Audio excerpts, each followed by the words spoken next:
We are following some breaking news this morning out of downtown Austin. The texting while driving ban has been parked on Governor Abbott's desk for several days. He apparently has good manners not to get on the couch because y'all invited him onto the couch and he said no. He said to get up on the couch. Police have reopened a stretch of I-35. Take you out live to Leander, where we are following a developing story. The city says the show at Auditorium Shores is a go for tonight. Strong thunderstorms this time of year. We'll be keeping an eye on it. I said I was glad you were my friend and that I paid attention. I'm glad you're my friend too. I know. All right, thanks, Chelsea.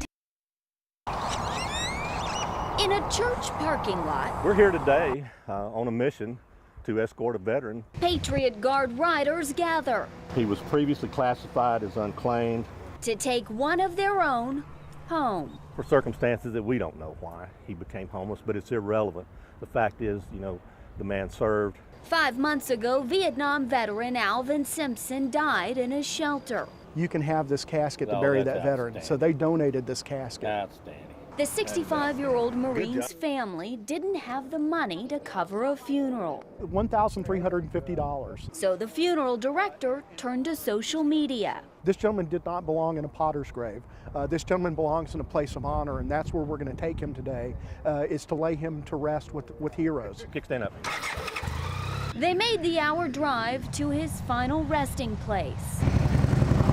I didn't think it was going to be possible. Not wanting to be alone, Simpson's daughter Skeeter invited the veterans to sit with her.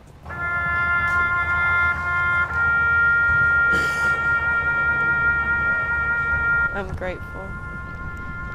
And yeah, I tried to say thank you and shake their hand, but that's not enough. Mr. Simpson served our country, and he did that with free will. And then when Mr. Simpson needed his country, people turned their back and walked on this gentleman. He was proud of what he did and where he came from. She's at peace knowing her father was laid to rest with respect and honor. We're here for him, and that's what we do. We're here for him.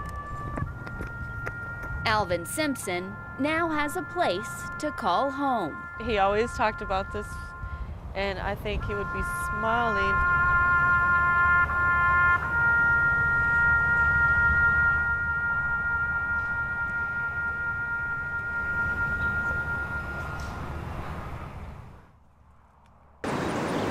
We have a great opportunity right now to train and train hard. The Guadalupe River looks picturesque. Let's lay out your gear. And prime for swift water training. The water moves at 5,700 cubic feet per second. Conditions Austin Travis County EMS Chief Michael Kane hasn't seen in more than 4 years. It gives us all the dynamics we need: standing waves, swift moving water.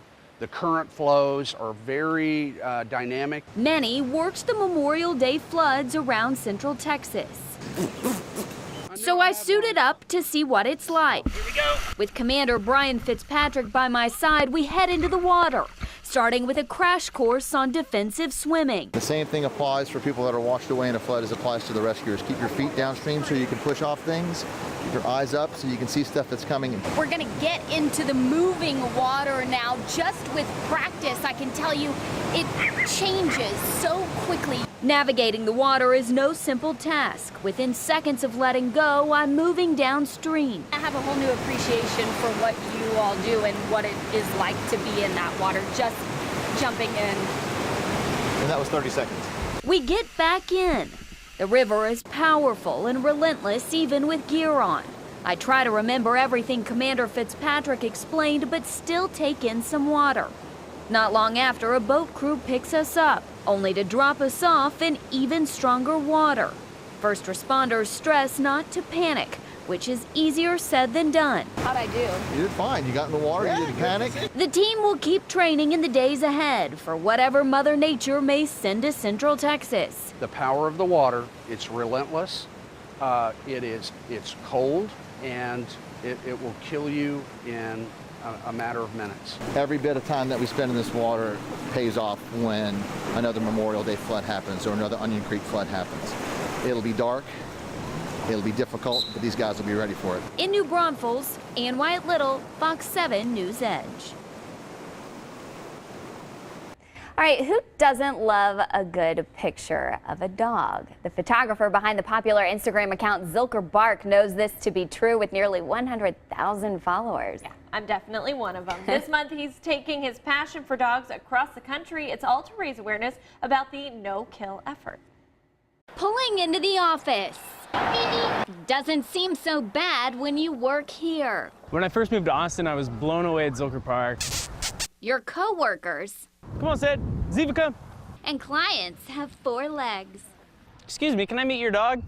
What kind of dog is this one? One of those shelter specials? Alex Hopes is the photographer behind Zilker Bark, the beloved Instagram account dedicated to the dogs of Zilker Park.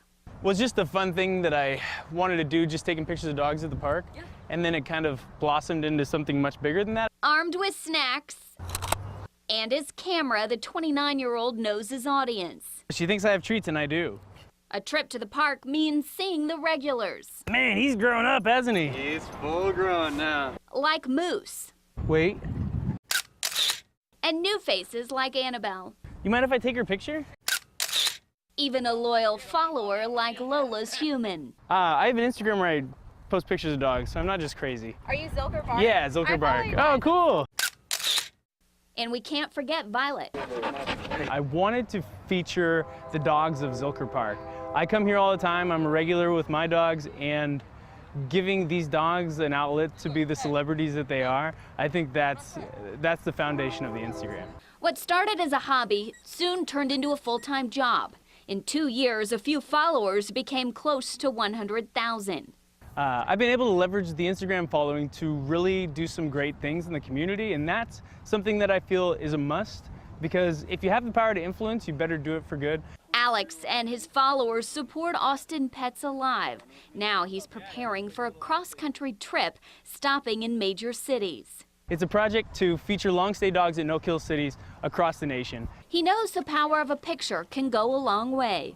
Austin Pets Alive is nation leading in their no-kill effort, and I think that we need to bring this effort all the way across the nation.